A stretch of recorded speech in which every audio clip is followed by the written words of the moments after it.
Fry சொல்ல போகிறேன். Mackerel வாங்கியாச்சு, ஃப்ரெஷ் ஃபிஷ்ஷாக எடுத்துக்கோங்க. இப்போ க்ளீன் பண்ணிக்கலாம். க்ளீன் பண்ணி மஞ்சள் உப்பு போட்டு நல்லா கழுவி இந்த மேக்ரல் இதை கழுவிட்டு உப்பு மஞ்சள் போட்டு கழுவணுங்க.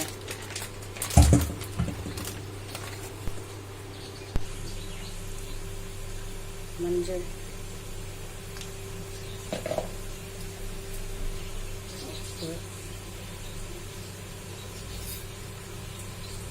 கழுவத்துக்கு மஞ்சள் உப்பு போடணும்.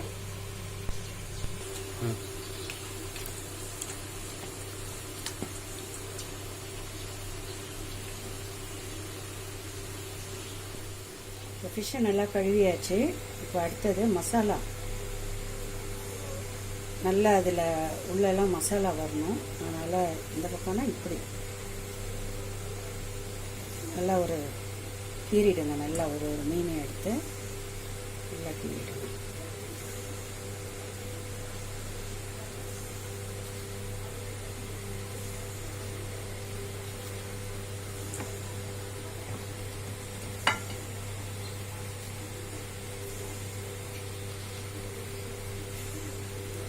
அப்போ தான் மசாலாலாம் உள்ளே போய் நல்லா டேஸ்ட்டாக இருக்கும். இந்த மீன் வந்து ஒமேகா 3 நிறையா இருக்குது. கண்டிப்பாக இது வாரத்துக்கு ஒரு தடவையாவது நீங்கள் ஃபுட்டில் சேர்த்துக்கோங்க. ஸ்நாக் மாதிரி கூட சாப்பிடலாம். இது நிறைய பேர் வாங்க மாட்டாங்க. இது வந்து அவ்வளோவா அந்த டேஸ்ட் அவ்வளோவா இருக்காது, ஃப்ளெஷ்ஷியாக இருக்கும், அதனால் வாங்க மாட்டாங்க.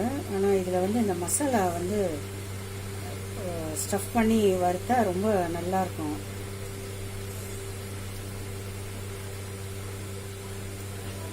அப்படியே முழு மீனாகவே வறுத்துருங்க. குழம்பு வச்சா அது கொஞ்சம் ஸ்மெல் வரும்னு முழு மீனாக வறுத்துட்டா நல்லாயிருக்கும். இது மிளகு சீரகம்லாம் போட்டு வறுக்க போகிறோம்.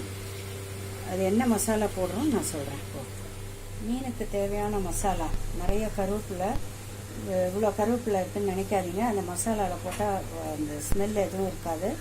கருவேப்பிலை, வெங்காயம் ஒரு மீடியம் சைஸ் வெங்காயம், கார்ன்ஃப்ளவர் 1 டீஸ்பூன் மசாலா நல்லா ஒட்டுறதுக்காக, தனியாத்தூள் 1 ஸ்பூனு, 3/4 ஸ்பூன் மிளகாத்தூள் சில்லி பவுடர், மஞ்சத்தூள் 1/2 ஸ்பூன், சீரகத்தூள் 1/4 ஸ்பூன்.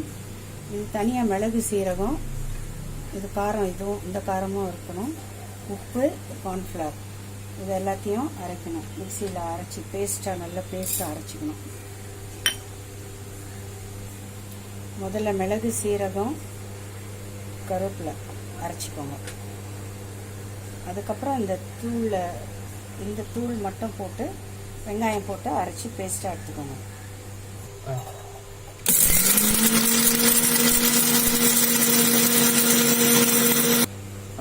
இப்போ அந்த தூளை கொட்டிட்டு வெங்காயம்,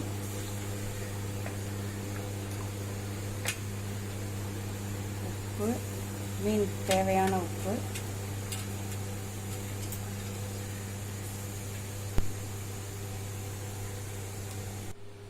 அரைச்ச மசாலா அப்படி இருக்கும் க்ரீன் கலரில், மிளகு சீரகம் இருக்கிறதுனால. ஸோ நல்லா மீனை உள்ள ஸ்டஃப் பண்ணிவிடுங்க. நல்லா அப்ளை பண்ணிவிட்டு ஃபுல்லாக அப்ளை பண்ணிவிடுங்க.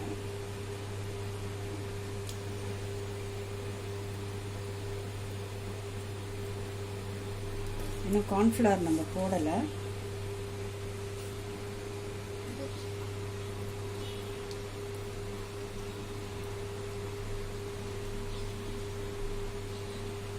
நீங்கள் உப்பு டேஸ்ட் பண்ணிவிட்டு உப்பு காரம் ஆட் பண்ணிக்கோங்க. மிளகுத்தூள் அதுக்கு தகுந்த மாதிரி உப்பும் பார்த்துட்டு அப்புறமா அப்ளை பண்ண ஆரம்பிங்க.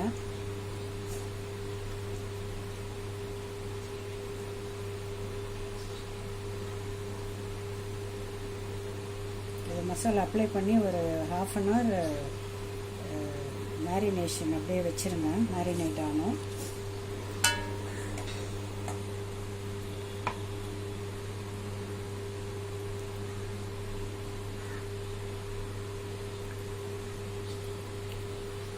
அதுக்கப்புறம் இதை அப்படியே ஃபுல்லாக நான்ஸ்டிக் பேன்லேயோ இல்லை தவாவில் கொஞ்சம் கடாய், நான்ஸ்டிக் கடாய் இருந்தால் கூட நல்லது, இதில் மீன் பொரிப்பீங்களோ அதில் வந்து நல்லா பொரிச்சு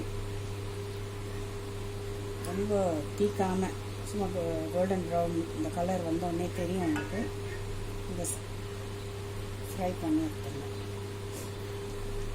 இதில் வெங்காயம் சீரகம் மிளகு இருக்கிறதுனால அவ்வளோவா அந்த ஃபிஷ்ஷோட ஸ்மெல் அவ்வளோவா வராது. இதில் இது உடம்புக்கும் நல்லது. கருவேப்பிலை நிறைய சேர்த்துருக்கோம். ஃப்ரை பண்ணோன்னே நான் உங்களுக்கு காமிக்கிறேன். ஃப்ரை பண்ணோன்னே எப்படி இருக்கும். அதெல்லாம் தடவின உடனே நம்ம எடுத்து வச்சுருக்கிற அந்த கார்ன்ஃப்ளவர்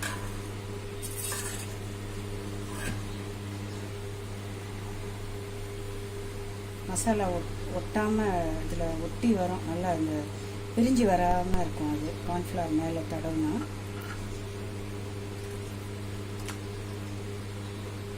அதுக்கு தான் அந்த கார்ன்ஃப்ளவர் லாஸ்ட்டாக போடணும்.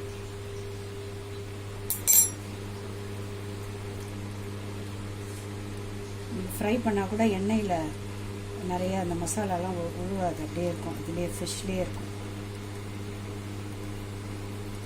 தோணுன மாதிரி நீங்கள் இது பண்ணிக்கலாம்.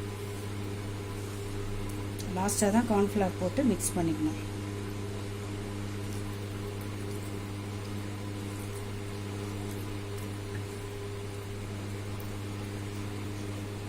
மசாலாலாம் அப்ளை பண்ணோன்னே ஒரு ½ அன் ஹவர் ஊற வச்சுருங்க. இந்த மசாலாலாம் நல்ல மேரினேஷனுக்காக ஒரு ½ அன் ஹவர் ஃப்ரிட்ஜில் எடுத்து அப்படியே வைக்கலாம். எல்லா வேலையும் சாம்பார் ரைஸ் எல்லாம் முடிச்சிட்டோ இல்லை குழம்பு எல்லாம் முடித்ததுக்கு லாஸ்ட்டாக அந்த ஃபிஷ்ஷை ஃப்ரை பண்ணுங்கள்.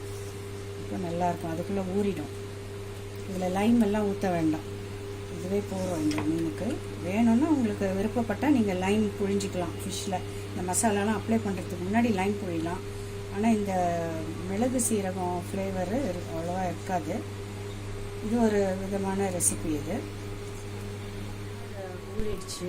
இது ½ அன் ஹவர் ஊறினீங்க. மீடியம் ஃப்ளேமில் வச்சு வரங்க. சிம்மில் கூட வச்சுக்கலாம். ஏன்னா கொஞ்சம் சிம்முக்கு மேலே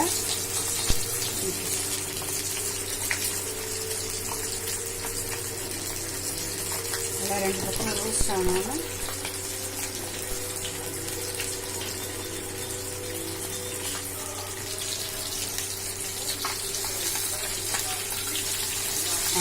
தூக்கி போட்டோன்னா பாருங்கள் இவ்வளோ ரோஸ்ட் ஆகிடுச்சு. இதில் ஒரு 2 நிமிஷம் மசாலா பாருங்கள் ஒட்டிருக்கு. இந்த கார்ன்ஃப்ளவர் போட்டதுனால மசாலா வந்து அந்த எண்ணெயில் வராது. இப்போ 2 நிமிஷம் ஆயிடுச்சு. குக் ஆகிடுச்சு பாருங்கள்.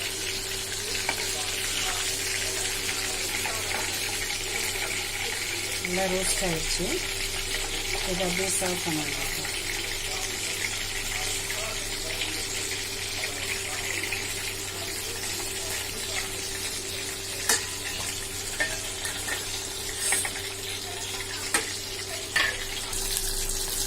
இப்போ ஃப்ரை பண்ண ஃபிஷ்ஷு இதுதான் ஃப்ரை பண்ணோன்னு இப்படி இருக்கும். ரொம்ப டேஸ்ட்டாக இருக்கும். இது மாதிரி ஒன்று ஒன்றா பொரிச்சு கடாய் பெரிய கடாயாக இருந்தால் 2 நீங்கள் ஃப்ரை பண்ணிக்கலாம். இதுதான் mackerel fish fry with green masala. Thank you.